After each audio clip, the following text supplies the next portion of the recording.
देखिए, मैं शुरुआत में यही बोलूँगा कि गोलियाँ उन्होंने चलाई थी पर धमाका हमने किया। जी, मैं ये बताना चाहूँगा, ठीक मेरे पीछे जो आप एक रडार देख पा रहे हैं, ये एयर डिफेंस सिस्टम का एक अर्ली वार्निंग रडार है और ये अर्ली वार्निंग रडार आज के समय का आधुनिक रडार है। इस रडार में लॉन्ग रेंज की कैपेबिलिटी है, यानी कि ये काबिलियत रखता है लॉन्ग रेंज से अपने दुश्मन के टारगेट्स को सर्च और डिटेक्ट कर सकता है। इसकी लॉन्ग रेंज की काबिलियत होने के कारण ही दुश्मन के जितने भी टारगेट से, चाहे वो ड्रोन हो, चाहे वो यूएवीज हों, चाहे वो एयरक्राफ्ट हों, उसको इसने बखूबी सर्च और डिटेक्ट किया और इसके टारगेट के डाटा को हमारे आपके दाईं तरफ जिस रडार को आपने अभी देखा होगा, वो हमारा एक फायर कंट्रोल रडार है। इस टारगेट के डाटा को इसने फायर कंट्रोल रडार को पास किया और फायर कंट्रोल रडार के साथ में लगे हुए वेपन सिस्टम ने उस पर्टिकुलर टारगेट पर जाकर एक इफेक्टिव फायर खोला और जिससे वो हवा में ही बर्बाद हो गए। जी देखिए, आज के समय में आप जैसे अदर कंट्रीज़ में भी जो वॉरफेयर देख रहे हैं वो स्पेशली फॉर ड्रोन्स है, तो हमारी ट्रेनिंग के हिस्से में ये शामिल था कि हम इसके लिए 24 घंटे तैयार रहें और हमने ऑन ग्राउंड भी इस ऑपरेशन में वैसा ही अंजाम किया। ये हमारे आपके पीछे जो रडार्स लगे हैं, इनका ही एक फल है जो कि हमने उन रडार्स के द्वारा उनके टारगेट्स को डिटेक्ट किया और अपने वेपन सिस्टम के द्वारा उन्हें हवा में उनके अंजाम तक पहुंचने से पहले ही उन्हें नेस्त नाबूद किया है। तो कितना सक्सेस रेट रहा? इसका रेट 100% रहा है और 100 से 101 हो सकता है, 100 से कम नहीं हो सकता। कोई भी पाकिस्तान में जो भी वहाँ से फेंका यूएवी या ड्रोन, कोई भी ज़मीन पे नहीं, ज़मीन पर वो आया ही नहीं है। ज़मीन पर आया है वो बर्बाद होने के बाद, जिंदा हालत में वो ज़मीन पर नहीं आया है। हमारे वेपन सिस्टम के द्वारा उसे इफेक्टिव इंगेजमेंट के बाद में बर्बाद किया गया है और तब वो ज़मीन पर आया है। तो कितना इससे जो पाकिस्तान के जो मंसूबे एकदम ख़त्म हो गए होंगे? जी बिल्कुल बिल्कुल बिल्कुल, इसमें इस बात में कोई दो राय नहीं है कि उस दुश्मन देश के जो मंसूबे हैं वो आगे आने वाले समय में भी अगर कहीं ये हिमाकत करते हैं तो उसको इससे ज़्यादा भुगतान करना पड़ेगा।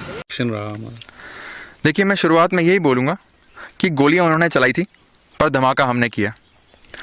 The Operation Sindoor was not a reaction. It was a calculated and mission-oriented strike. हमारा इरादा बिल्कुल क्लियर था, एनिमी के टेररिस्ट इंफ्रास्ट्रक्चर और इन्फिल्ट्रेशन में सपोर्ट कर रही पोस्ट्स को प्रिसाइज तरीके से डिस्ट्रॉय करना है। इसके लिए हमारी तैयारी बिल्कुल पक्की थी, मेंटली, टैक्टिकली और लॉजिस्टिकली। हमारे गन क्रू ने अपनी खुद की पोजीशन, गन डाटा और एग्जीक्यूशन की इतनी रिहर्सल्स कर ली थी कि हमारा राउंड टारगेट को छोड़ के और कहीं नहीं गया, बिल्कुल टारगेट पे गिरा। हाँ, इसके लिए हमारे पास था भारतीय बनाया हुआ इंडिजीनियस एडवांस्ड रडार सिस्टम और various new generation target acquisition systems. पर इसके अलावा एक बहुत ज़रूरी चीज़ थी, वो थी हमारे जवानों का जज्बा। मुझे आज भी याद है, फायरिंग के दौरान एक यंग गनर मुझे चिल्ला के बोला, साहब आपने टारगेट दिया, हमने फायर किया, ज़रा चेक तो करो टारगेट का क्या हुआ। दैट इज़ द जोश।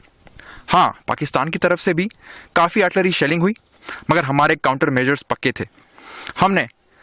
मैं गर्व के साथ ये कह सकता हूँ कि कोई कैजुअलिटी हमारी साइड से नहीं हुई।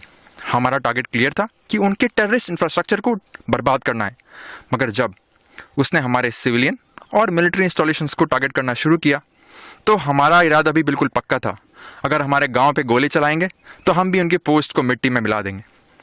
हमारा हर एक फायर किया हुआ शेल उनके लिए एक जवाब था और हमने इस बात का भरपूर ध्यान रखा कि कोई भी सिविलियन कैजुअलिटी ना हो। और एक और महत्वपूर्ण चीज़, इस ऑपरेशन में इन्फेंट्री, आर्टिलरी, ऑर्डिनेंस, सारी सर्विसेज ने एक यूनिट की तरह काम किया।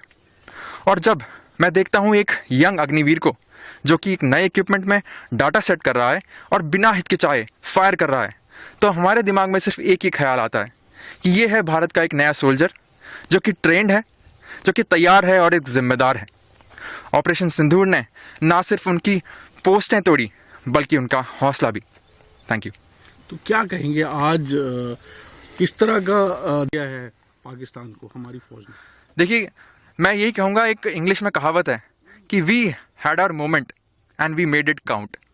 हमने ऐसा जवाब दिया है कि वो हमेशा इस ऑपरेशन को याद रखेगा और ऐसी ज़रूरत फ्यूचर में करने के लिए वो 100 बार सोचेगा। देखिए, इस चीज़ को मैं आपको बताऊंगा कि हमने तीन महत्वपूर्ण पिलर्स पर ट्रेनिंग की थी।